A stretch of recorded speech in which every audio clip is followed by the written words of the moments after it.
हमला ते ज्ञान दे के छोड़ चले। कहाँ छोड़ चले गुरु मोर, हमला ते ज्ञान दे के छोड़ चले। तोर महिमा पाके सतनाम जपन गा, तोर महिमा पाके सतनाम जपन गा। तोरे बिना अंधियार हवे, तोरे बिना अंधियार हवे। कहाँ छोड़ चले बाबा मोर, हमला रुला के कहाँ छोड़ चले। कहाँ छोड़ चले गुरु मोर, हमला रुला के कहाँ छोड़ चले।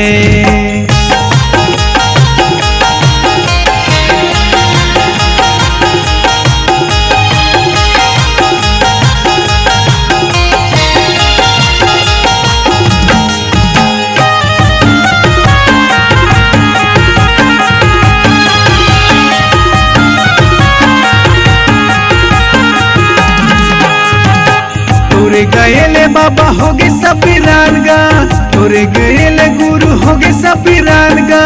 आके ते अमृत पिला जा बाबा, आके ते अमृत पिला जा।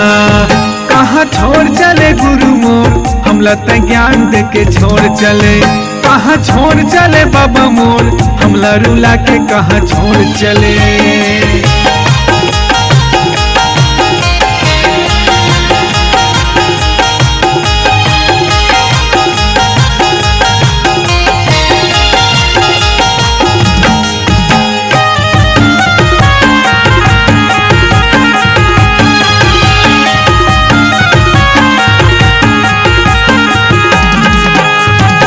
जंगल ला खोजे बाबा, पहाड़ी ला खोजोगा, नहीं मिला बाबा तोरे साथ। एक बार आजा बाबा, दे दे हमला ज्ञान गा, हो जाए जिंदगी फिर अंजोर। कहाँ छोड़ चले गुरु मोर, हमला ते ज्ञान दे के छोड़ चले। कहाँ छोड़ चले बाबा मोर, हमला ते ज्ञान दे के छोड़ चले। तोर महिमा पाके सतनाम जपोगा, तोर महिमा पाके सतनाम जपोगा।